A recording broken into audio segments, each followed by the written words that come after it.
రైల్వేలో ఎక్స్ట్రా లగేజీకి ఛార్జీలు తప్పవు. రైల్వే ప్రయాణికులకు బిగ్ షాక్ ఇది. మీ వెంట లగేజీ తీసుకెళ్తున్నారా? ఆ లగేజీ బరువు పరిమితికి మించి ఉంటే అదనపు డబ్బులు చెల్లించాల్సిందే.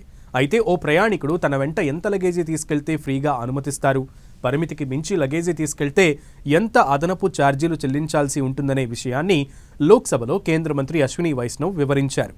లోక్సభలో ఆంధ్రప్రదేశ్ ఎంపీ వేమిరెడ్డి ప్రభాకర్ రెడ్డి అడిగిన ప్రశ్నకు రైల్వే మంత్రి అశ్విని వైష్ణవ్ సమాధానం ఇచ్చారు. రైలులో ప్రయాణించేటప్పుడు పరిమితికి మించి సామాను తీసుకువెళ్తే ప్రయాణికులు ఛార్జీలు చెల్లించాల్సి ఉంటుందని మంత్రి స్పష్టం చేశారు. సెకండ్ క్లాస్లో ప్రయాణికుడు 35 కిలోల సామాను ఫ్రీగా, 70 కిలోల వరకు ఛార్జ్ చెల్లించి తీసుకెళ్లడానికి అవకాశం ఉందని పేర్కొన్నారు. అదేవిధంగా స్లీపర్ క్లాస్ ప్రయాణికులు ఉచితంగా 40 కిలోలు, 80 కిలోల వరకు ఛార్జ్ చెల్లించి తీసుకెళ్లడానికి అనుమతి ఉంది. ఏసీ 2 టైర్ చైర్ కార్లో ప్రయాణించే ప్రయాణికులు 40 కిలోల వరకు ఉచితంగా తీసుకెళ్లొచ్చు. ఇదే గరిష్ట పరిమితిని కేంద్ర మంత్రి వివరించారు. ఫస్ట్ క్లాస్ ఏసీ 2 టైర్ ప్రయాణికులు 50 కిలోల సామాను ఉచితంగా, 100 కిలోల వరకు ఛార్జ్ చెల్లించి తీసుకెళ్లడానికి అనుమతి ఉందని పేర్కొన్నారు.